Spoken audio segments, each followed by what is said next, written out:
Hello everyone, আসসালামু আলাইকুম। কেমন আছেন সবাই? আশা করছি ভালো আছেন। আজকে আবার রেসিপি নিয়ে চলে আসলাম। আজকে আমার রেসিপি হলো পালং শাক রান্না।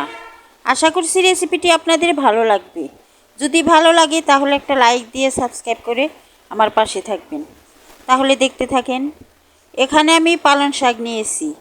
পালং শাকগুলো এখন ধুয়ে পরিষ্কার করে নিব।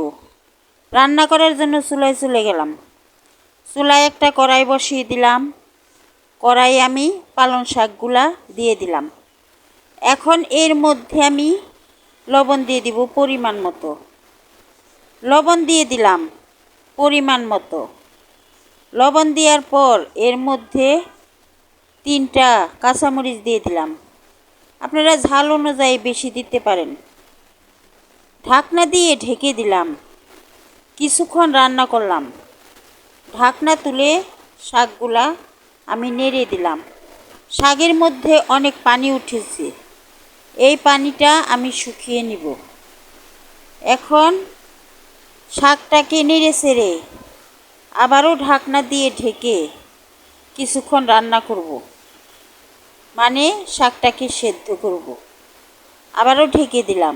আবারও কিছুক্ষণ পর ঢাকনা তুলে শাকটাকে আমি নেড়ে দিলাম। এখন আর ঢাকবো না, ঢাকলে পানি শুকাতে দেরি হবে। ওই কারণে না ঢেকে পানিটা শুকিয়ে নেব।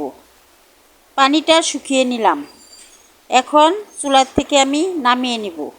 নামিয়ে বাঘার দিয়ে নিব। আবারও কড়াই বসিয়ে দিলাম চুলায়। তেল দিয়ে দিলাম। পেঁয়াজ আর রসুন কেটে নিয়েছি, তা তেলের মধ্যে দিয়ে দিলাম। এখন পেঁয়াজ রসুনটা আমি ভেজে নিব। পেঁয়াজ রসুনটা আমি লালচে কালার করে ভেজে নিব। ভালো করে নেড়ে চেড়ে পেঁয়াজটাকে আমি ভেজে নিচ্ছি। পেঁয়াজটা প্রায় ভাজা হয়ে গেছে। আমি পেঁয়াজটাকে আরেকটু ভেজে এর মধ্যে যে শাকটা সেদ্ধ করে রেখেছি তা দিয়ে দিব। পেঁয়াজটা আমার ভাজা হয়ে গেছে। এখন এর মধ্যে শাকটাকে দিয়ে দিলাম।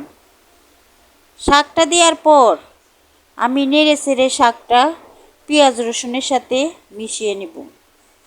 কিছুক্ষণ নেড়ে শাকটা পেঁয়াজ রসুনের সাথে মিশিয়ে আমি চুলার থেকে নামিয়ে নেব।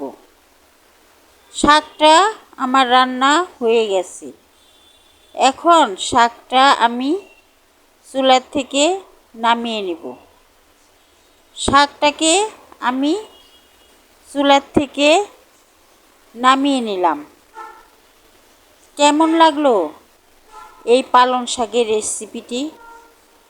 শুধু মাছ দিয়ে পালং শাক রান্না করে খাওয়া যায় না, এইভাবে রান্না করে খেলেও পালং শাকের খেতে অনেক ভালো লাগে। যদি আমার রেসিপিটি ভালো লাগে তাহলে একটা লাইক দিয়ে সাবস্ক্রাইব করে আমার পাশে থাকবেন। আল্লাহ হাফেজ।